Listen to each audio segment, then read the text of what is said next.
بابا جان در وقت اقتدا کردن با امام نام امام هم گیریم یا پسر باشد گوید که به پدرم اقتدا کردم نداده رسید. بابا جان در وقت علف درو کردن مار از پیشم براید آن را چیکار کنم؟ گیر در بغلتان دوست. چی خوب. السلام علیکم بابایشان، من طالب علم باشم، اهل عائله‌مان مرا به چلیاسین رفتن نمیمونند، خصوصا پدر و مادرم میگوید که یاسین زیانی بیمار به تو بر این جوان تاثیر میکند. بابا جان من چلیاسین روم یا نروم؟ نه نرو. وقتی که پدر و مادر راضی نیست نرو بچم، زیرا اطاعت پدر و مادر بر دوش فرزند بالاتر است از چلیاسین رفتن. چلیاسین نه سنت است و نه واجب است نه چی. خوب اگر غیر شما دیگر کس باشه میره میخواند، لیکن اگر پدر و مادر اجازت یا ضرر نداره رو یا برادری مسلمان سوری الحمد بالاش خان کف کن ثواب میگیری انشالله. لیکن برای چلیاسین پول گرفتن، پول اول قرار کنی بخوانی سوره حرام هستیم و پولش. بابا جان لباس را شویند پی آب منی در آن مانده باشد، آن لباس نمازی می شود یا نه؟ یعنی آب منی است یا خون است یا خوب نجاست است در لباس رسید او رو شوشتیم 3 بار تازه اما داغش مون، این کس اون بچی خردسال پی گفته این داغش مون اثرش مون نمازی می شود لباس یا نه؟ آره می شود، زیرا باقی موندن داغ یا اثر ضرر ندارد. و این بقی اثر یشق زواله بالماء، مختصر در اکثر بچه ها خواندگی هستند. یا من لباس تانده خون رسید، البته خونم تا به آینده تر نکنین نمی رود، شویتون داغش موند ضرر ندارد و این لباس نمازی می شود. درست است نماز خانم بگو. بابا جان من نماز پیشین را خواندم و بعد از چند ساعت وقتی نماز عصر شد پیشاب میکنم و خلاص، در وقتی طهارت کردم پاهام هم شویم؟ آره وقتی که پیشاب کردی دادر عزیز مستحب کن. خوب نماز عصر که طهارت کردی با طهارت پره کن، پاهات هم میشوی، دستات هم میشوی، دهنت هم میشوی. حالا بعضی آدم ها طهارت دست و رو رو خیال میگیرن که همین رو رو میشویم دستا خلاص پاشان نمیشتیان. این تو نیست عزیزان من. طهارت دست و رو مثل همین طهارت کامل است، فقط مستحب نمیکنی، یعنی عقیب تا نمیشویی پیشت خطی اگر پیشاب نکرد باشی. مثلا یه آدم ساده بوده ده هم بادش هم که میبر آمده یه هفته آبا کنش میشتن عقیب شد. او اسراف است. یعنی در بعضی کتاب میگن که اما اسرافش انوی است. برای باد قفار شوشتن شرط نیست عقیبه، اما طهارت کامل میکنی، دستات تا بند دست میشویی، دهنت 3 بار آوگردان میکنی، بینی رو 3 بار آوگردان میکنی، رو میشویی 3 بار، خوب دستا رو تا آری 3 بار میشویی، مسح سر میکنی، پا رو هر دوش میشویی، انا بعد نماز میخونی. اگر پا رو نشسته نماز خوانی نماز درست نمیشه، زیر شستن پا فرض است دادر عزیز. ای بچهای خوش رو هم اصل این طهارت دست و رو فقط در این اصطلاح ما تاجیکاست، این در کتاب ها نیست. این بابا جان شخصانی را میبینم که پیشاب میکنند و اما خود را قاق نکرده غسل میکنند، غسل آنها درست میشود یا نه؟ البته درست میشود غسلشان، لیکن پیشاب کردن و پیشاب اگر در لباس چکد لباس به نماز میکند. بنابراین کسانی که پیشاب میکنند کوشش کنند خوششان خشک کنند. پیغمبر خدا گفتن اکثر عذاب قبر از پیشاب میشود. کسانی که در کوچه ها راستا پیشاب میکنید شما دانید که خیلی عذاب سختی در خانه قبر شما منتظر است.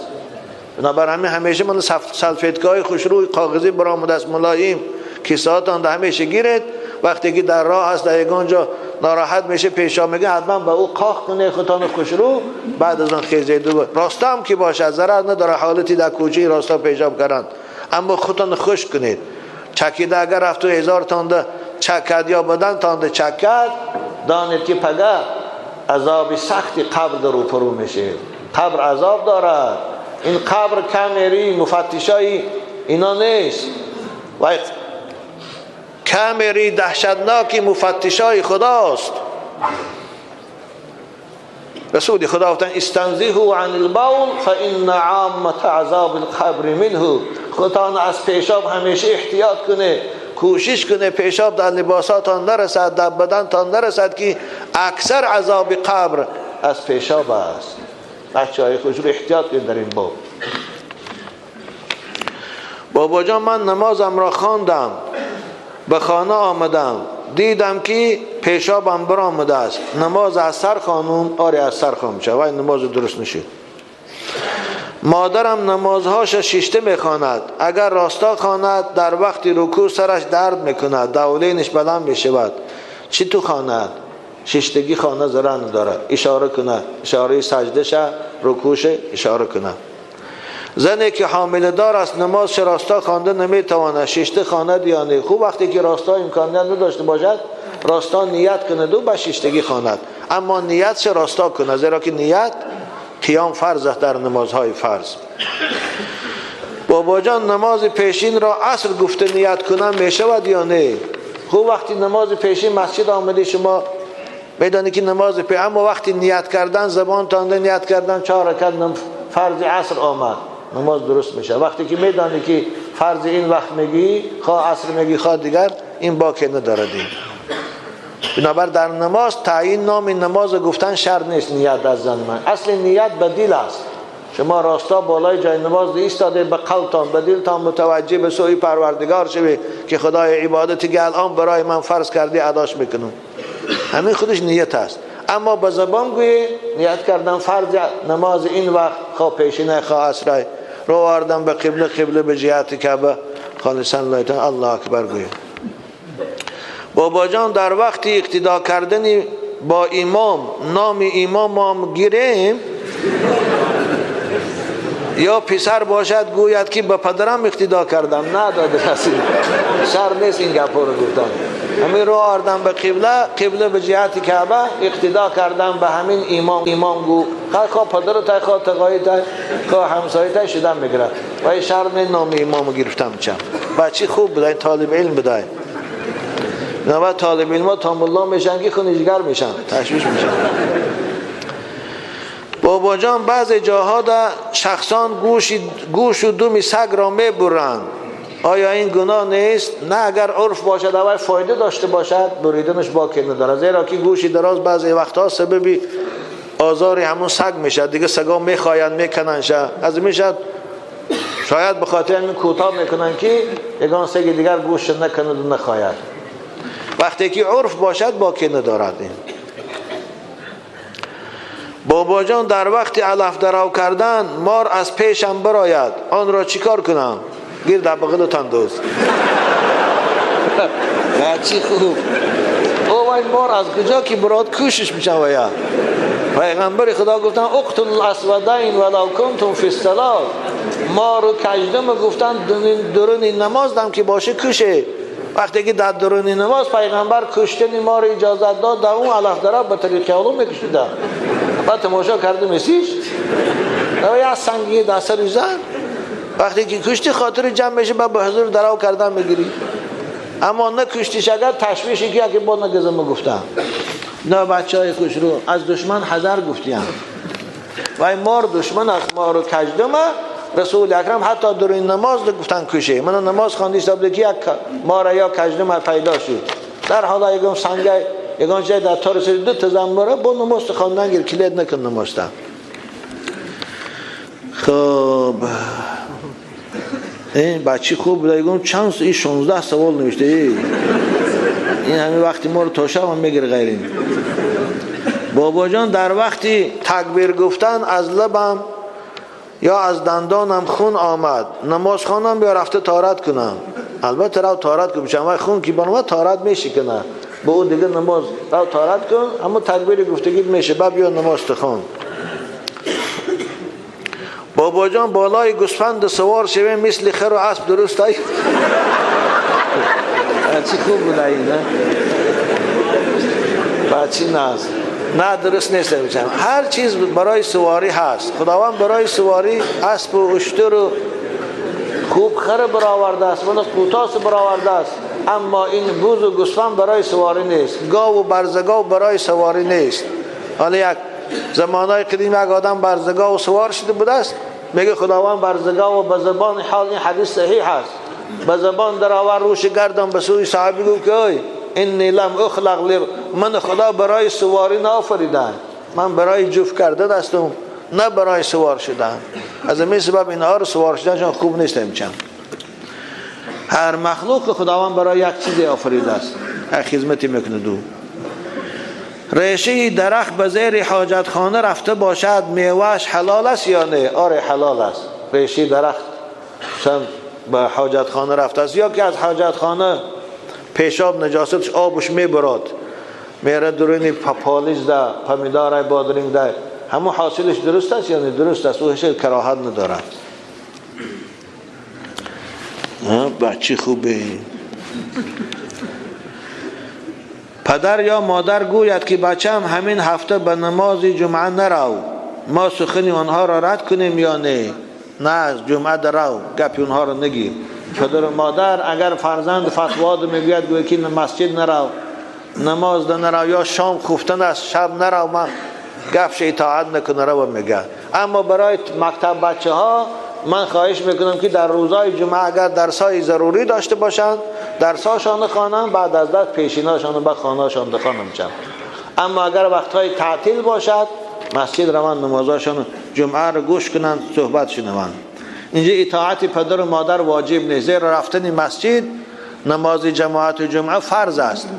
اطاعت پدر و مادر در این صورت واجب نیست. اطاعت هیچ کس واجب نیست، نه اینکه پدر و مادر. بابا جان کمپیرها میگویند که موسور را با خاکستر در یک جایگی نپرتاب که او بالای شادی و غم یک جایی میشه و خیلی ضرر نداره. شادی و غم هم از جانب خدا هست. این گپای کمپیرکای مون. بچه خوشرود وقتی تو ملا بچه گپ کمپیرکا رو نگیرخین. موسورا رو در لینچه جمع کن بر در جامون، ماشین که آمد در ماشین بار که برود. اما موسور در آب پرتافتن این گناه های روی کمپیراسیو. این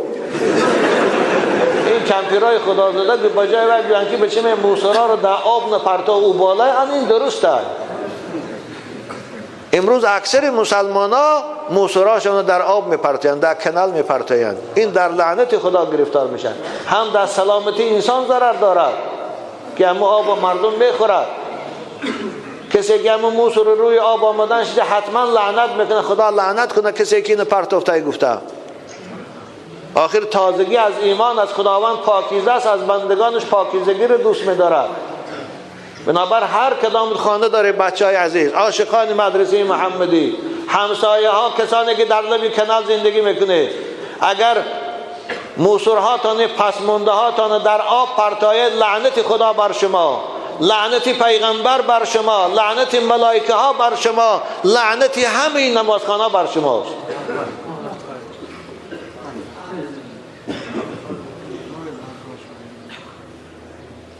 آخر این انصاف هم نیست.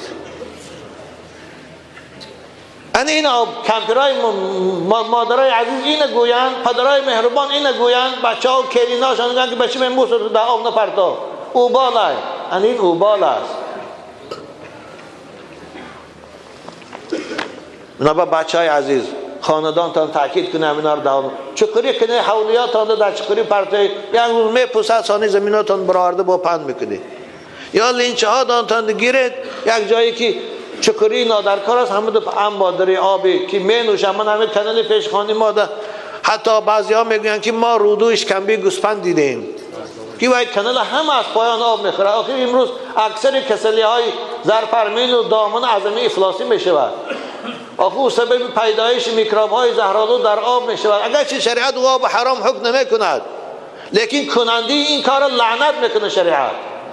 پیشتر هم یک سنگ اسپیدیسی خدازده بود، دورای شوروی ده میگشت همونا رو یک جریمه پریمه میانداخت. آخه محترم قانون برارای ما تا بچه ها رو از 18 ساله من کرده، نه اینها ده قانون برارای اما اونها رو طرفداری کنیم، تعریفشان کنیم. بنابر رئیسای محله بشم اینا رو سخت گیرتان. بابا جان در سر زمین باشیم به جای نماز خانیم رخصت است یا نه؟ آره رخصت است. در سر زمین خودش پاکیزه است، نماز خانه بچن بالاش ده جایز است نماز خواندن. شد وجودش رحمت للعالمین، مسجد او شد همه روی زمین. پیغمبر بزرگوار ما بالای جای نماز نخوانده رفتند. اصحاب پیغمبر فقط در بالای ریگ سجده میکردند.